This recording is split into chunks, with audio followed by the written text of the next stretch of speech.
אזרחי ישראל היקרים, Hörmətli İsrail vətəndaşları, Yüksələn Aslan əməliyyatı çərçivəsində 12 gün ərzində biz tarixi qələbə qazandıq və bu qələbə nəsillər boyu davam edəcək. Biz üzərimizdəki iki əsas eksistensial təhlükəni aradan qaldırdıq. Nüvə bombaları və 20.000 ballistik raketlə məhv olmaq təhlükəsini. İsrail məqsədlərinə nail ola bilmədi və İrana qarşı hücumların dəhşətli bədəlini ödədi. Düşmən İrandakı obyektləri dağıtmaq və nüvə tədqiqatlarını pozmaq, ölkə daxilində sosial ixtişaşlar yaratmaq kimi məqsədlərinə nail ola bilmədi. ABŞ İrana qarşı uğurlu hərbi əməliyyat keçirdi və nüvə bombasını Tehranın əlindən aldı. Onlar bacarsaydı bundan istifadə edərdilər. Dünənki hücum Vaşinqton üçün tam və mütləq qələbə idi. Fikir verin, hər üç tərəf Amerika Birləşmiş Ştatları, İsrail, İran qələbə qazandıq deyir. Bu necə qələbədir ki, hər üç tərəf öz adına çıxarır. İranda yüksək rütbəli rəsmilər, nüvə alimləri öldürüldü. Birləşmiş Ştatlar ölkənin nüvə obyektlərini bombaladı. İran da İsrailə, Amerika Birləşmiş Ştatlarının hərbi bazalarına raket attı. Lakin mütləq qələbə yoxdur. Bəs qalib kimdir? Fikrimcə münaqişə hələ də qarşılıqlı əlaqə xəttləri üzrə davam edir. Amerika administrasiyası münaqişəni mövcud reallıqlar və gələcək zərurətlər əsasında idarə edir. Ən mühüm amil İranın Amerikanın zərbələrinə cavabıdır.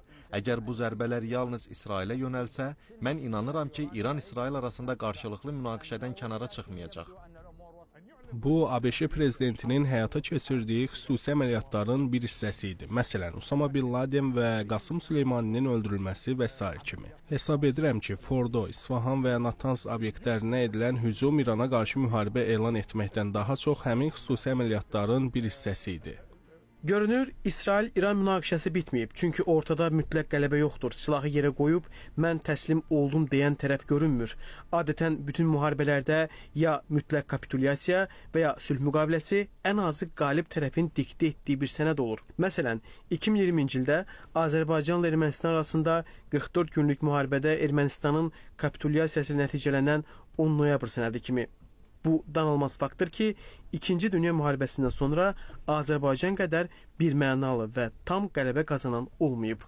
Beynəlxalq hüququn mexanizmlərinin real şəkildə həyata keçirilməsi, Azərbaycanın öz ərazilərini işğaldan azad edilməsi istiqamətində sərgilədiyi qətiyyətli mövqe, Birləşmiş Millətlər Təşkilatı Təhlükəsizlik Şurasının qətnamələrinin öz gücünə yerinə yetirilməsi, yəni güc faktoru ilə yanaşı həm də ədaləti bərqərar etməsi təbii ki, hər kəsə nümunədir və bu bir daha sübuta yetirir ki, münaqişələrin, qarşıdurmaların, ziddiyyətlərin mərhələli həlli nəticə etibarilə heç bir perspektiv vəd etmir və bu proses bir dəfəlik tənzimlənməlidir. Beynəlxalq humanitar hüququn bütün prinsiplərin qorunması istiqamətində nümayiş etdirdiyi qətiyyətli mövqe, mülki şəxslərə ziyan vurulmaması üçün böyük bir fədakarlıq Azərbaycan ordusunun nümayiş etdirilməsi qənaətimə görə bugün